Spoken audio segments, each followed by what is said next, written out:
மகர ராசி நண்பர்கள் அனைவருக்கும் வணக்கம். சனி வக்கரமாக இருப்பதால் ஏழரை சனியால் இருந்து வந்த பிரச்சனைகள் வெகுவாக குறைந்தாலும் மற்ற கிரகங்களான குறிப்பாக செவ்வாய் 6லும் சூரியன் புதன் மாதத்தின் பல நாட்கள் 8ல் இருக்க போவதால் சற்றே பிரச்சனைகள் இருக்கக்கூடிய மாதமாகத்தான் செப்டம்பர் இருக்கின்றது. இதை நீங்கள் ஏற்கனவே உணர்ந்திருப்பீர்கள் அப்படின்னு நான் நம்புகின்றேன்.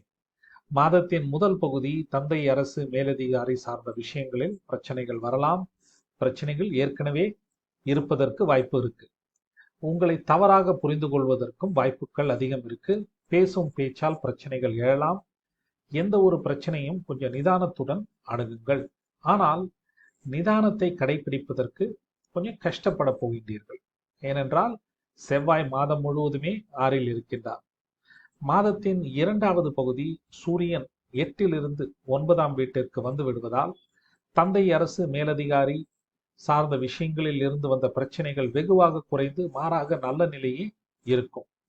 மாதத்தின் முதல் பகுதி சுக்கிரன் நீச்சமாக இருப்பதால் இளம் பெண்கள் சார்ந்த விஷயங்களிலோ இளம் பெண்களுடனோ கருத்து வேறுபாடுகளோ பிரச்சனைகளோ வருவதற்கு வாய்ப்பு இருக்கு. நீங்கள் கலைத்துறை மற்றும் அழகுத்துறை சார்ந்த விஷயங்களில் இருப்பவரேயானால் பிரச்சனைகள் அதிகம் உணர்வதற்கு வாய்ப்பு இருக்கு. அதாவது மாதத்தின் முதல் பகுதி கிட்டத்தட்ட 20 தேதி வரைக்கும். ஓகே, மாதத்தின் 2வது பகுதியிலேயே கிரகங்கள் ஓரளவிற்கு நல்ல நிலையில் வந்து விடுவதால் மாதத்தின் 20 தேதிக்கு பிறகு பிரச்சனைகள் விலகுவதை கண்டிப்பாக உணர்வீர்கள்.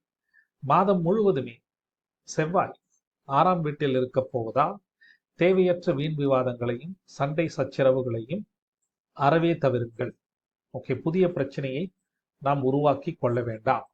ஓகே, இறுதியாக உங்களுடைய சுய ஜாதகத்தில் சனி வக்கரமாக இருந்தால் செப்டம்பர் மாத பிரச்சனைகளை அதிகம் உணர்வதற்கு வாய்ப்பு இருக்கு.